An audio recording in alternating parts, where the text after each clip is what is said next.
You guys, it's good to be with you, and this is just such a wonderful venue actually to kind of meet in this kind of situation. So it's good to be with you, and thank you for your very warm welcome, Tim. It is relatively short notice. He asked me on Saturday, but it is a subject that I am passionate on, and you'll find out why in particular shortly. But I think I got involved with sort of attempting to work helping refugees some 3 or 4 years ago. I think if you remember in 2015, we would have seen on our television screens pictures of a drowning child, Alan Kurtzy, on a Turkish beach, a young boy, 2-3 years old, and I think that touched a lot of our hearts. But what really got me passionate was the soundbite that this was the worst or the biggest refugee crisis in Europe since the Second World War, and that triggered something emotionally for me personally at that time. But I just thought I'd start by just giving you a few facts and figures which I think are absolutely staggering. So there are 68.5 million people who have been forcibly displaced because of war, conflict, persecution, political unrest. 68.5 million people, of which 40 million are internal, so they have not moved to a different country, they've just moved to a different part of their home country. But in the world today there are 25.4 million refugees, and there's about 3.1 million asylum seekers, so those who have no status in a sense in their receiving country are waiting to receive refugee status so that they can receive the benefits and help from that. In addition to all of those figures, there's another 10 million people in the world who are completely stateless, have no recognised nationality or sense of identity in that sense. So it's an incredible number of people. It's a real crisis in our world today, and historians in the future will look back at this generation and they'll ask what on earth was going on in the world at that time. Another staggering figure is that 85% of all refugees are being hosted in developing countries, and there are 44,400 people being forced to flee from their homes every day. Every 2 seconds somebody is being forced to move from their home. So if I speak for 10-12 minutes, that's like 300 or 400 people who will have been forced to move from their homes in that short time. I think some of the other things that I think are a concern to us, that only 6% of all refugees are in Europe at the moment, and in Africa, sub-Saharan Africa, there's 29% of refugees. The biggest is obviously, perhaps not surprisingly, in the Middle East. So the UK hosts less than 1% of the world's refugees, 0.24% of our population in this country. So it's a huge crisis. I do wonder sometimes whether this country is doing enough, but we're doing some. But other countries in Europe, I think, are doing a lot more. We know that Germany took in 1 million refugees in 2015. Sweden, a very small population, but they took in 185,000 in the same year. And I'll talk about the Sweden situation shortly.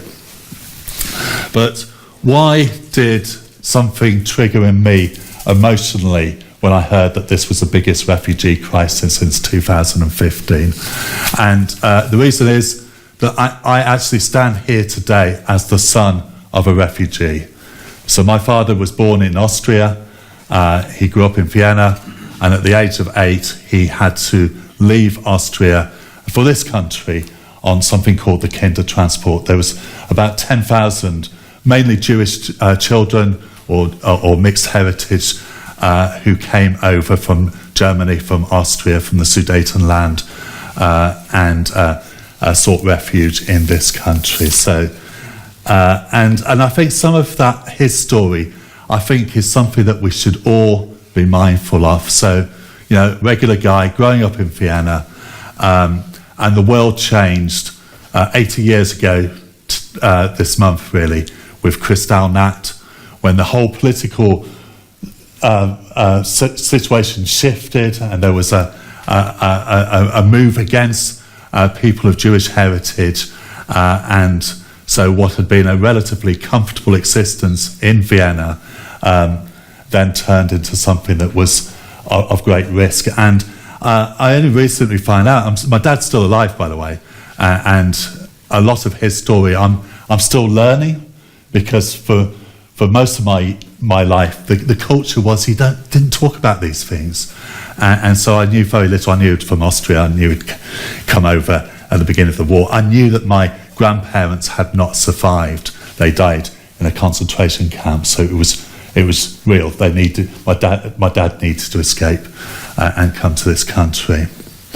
And I learnt very recently that in the summer of 1938, my dad had spent that summer in the Tyrol with a Christian family. And after Kristallnacht, the mother of that family came to Vienna and took my dad back with her to the Tyrol, where he stayed until June 39. Then he came back to Vienna, and then he waited until August, and on the 15th of August took a train from Vienna, an 8-year-old boy on his own, never to see his parents ever again. And that was his experience, and that's the experience of so many million children today. Over half of the refugees in this world today are under the age of 18. I think looking at how we can help, and I just think to myself, the scale of the problem is enormous, and we can quite easily think, well, what can we really realistically do to make a difference in this in the world today when it comes to the refugee crisis? And I'll tell you a very simple story about my dad. When he was a boy, now living in Blackpool, so he'd come over to the UK, he'd stayed with some distant relations in Manchester, and then been evacuated to Blackpool and spent the war years living in a guest house and going to a primary school in Blackpool. And in those days, if you needed a new exercise book, then you had to go to the head teacher and request one.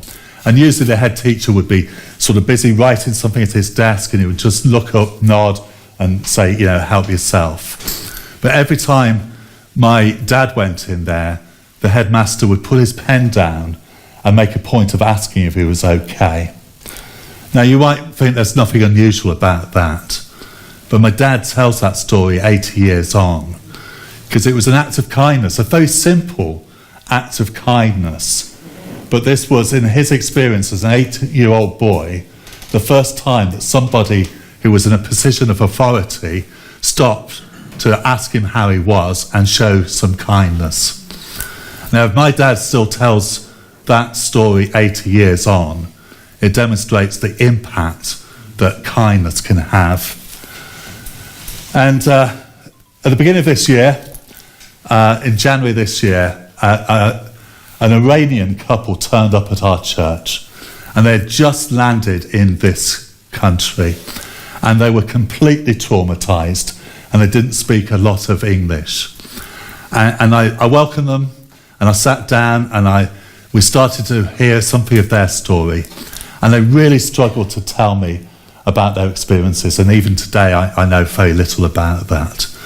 And it got to a point during the conversation, and we had somebody translating for us at the time, and I just had to say, enough. Thank you for telling me about your story. Let me tell you about my story, or more to the point, my dad's story. And the relief when they realised that actually I wasn't just smiling at them, but I understood something at least of what they were going through and what it meant to be the foreigner. My dad's story is one that is around the Holocaust. And of course the Holocaust happened obviously because of an evil ideology, but it was allowed to happen because so many people just stood by and did nothing and remained silent. And as we sort of reflected on that and then reflected on the refugee crisis, we realised that we could not afford to be bystanders. That would not honour the memory of our families, and particularly those who had perished in the Shoah, the Holocaust. And so we started to think about what we could do, use our skills, our talents, our positions, our influences to get the message out there, and maybe particularly to inspire the next generation, because let's face it, this problem is not going away. The figures that I presented to you at the beginning, I've modified from when I started giving these talks 2 or 3 years ago, and the figures are increasing, the numbers are increasing, so it's not going away. So we have to inspire the next generation. I'm looking at these guys here and say, you're going to be the leaders who will solve this problem. I mean it, gentlemen. And so a lot of what we've done is go into schools, go into sixth forms, and we've given these figures and we've talked about the situation and we've told stories, and that's what we do. And but we've also said that we can't just do this, we need to roll up our sleeves and get our hands dirty. We can't just talk about it, we've got to do things. So we've organised collections and we continue to organise collections. Helen and I went to the Calais jungle a couple of years ago and took a whole load of stuff over there and spoke to a lot of guys who were from Afghanistan and Eritrea and Syria and Iran and so on and so forth. I recently went to Sweden, and there's some amazing work that the churches are doing in Sweden with the larger number of refugees than we have in this country. And there was something called BIV, which is basically children in the future, and there they get children. And these were children mainly from Somalia, and young children, and they would sit in a circle, and they would have to hold this stone in order to be allowed to speak and to share something of their situations. And this would be over a number of weeks that they would do this. And the guy who's running the project, a lovely, lovely guy actually, and he tells the story of this one. So I asked the question, tell me a story from your work that really kind of encapsulates everything you do. And he talked about this one boy who would take the stone, and the first week he would just pass the stone on without even looking at the stone. A couple of weeks would go by and another couple of sessions, and when it was his turn he would hold the stone and then pass it on.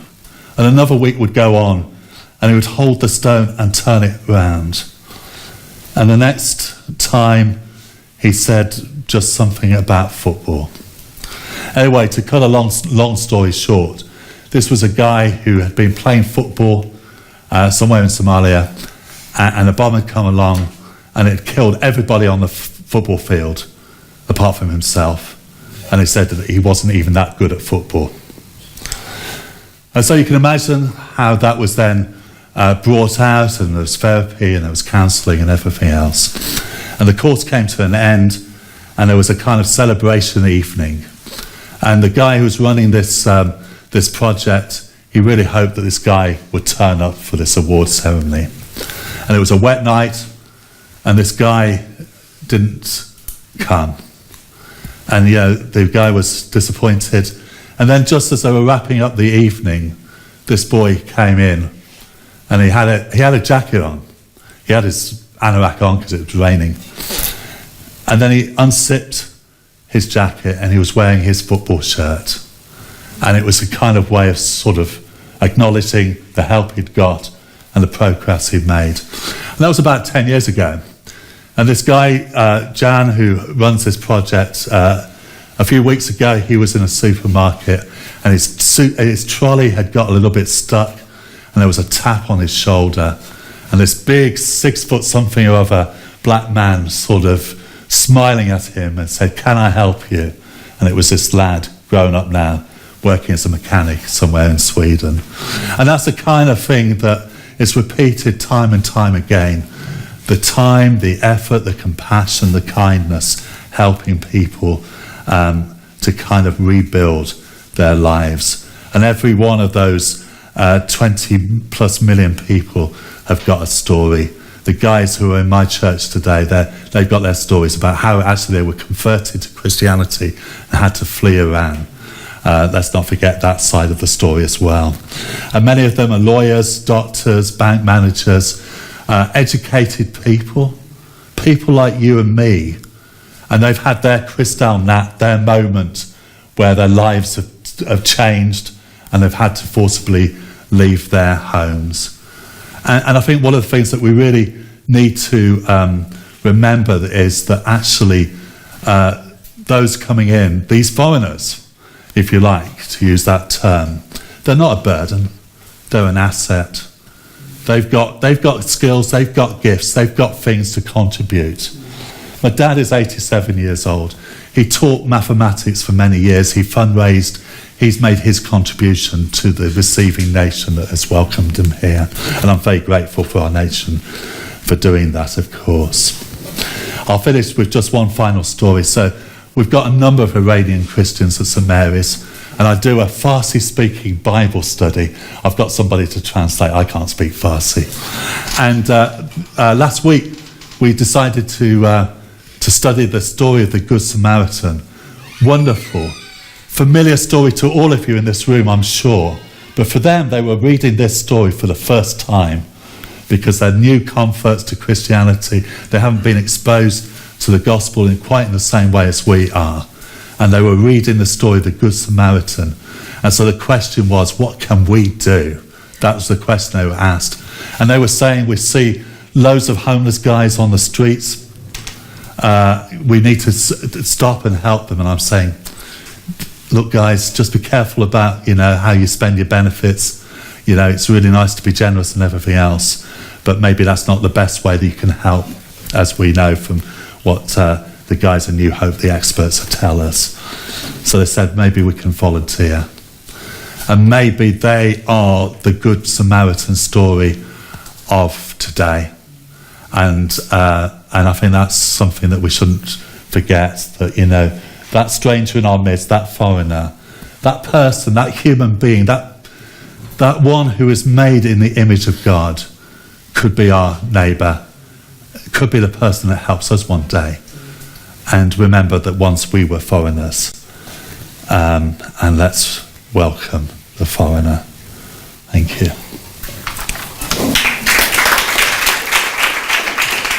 Very good. We're just going to go through some questions. Thank you so much, Tony, for sharing so passionately. We've got 3 questions here, and we're going to pass them out. Firstly, share examples of when you have been the recipient of kindness.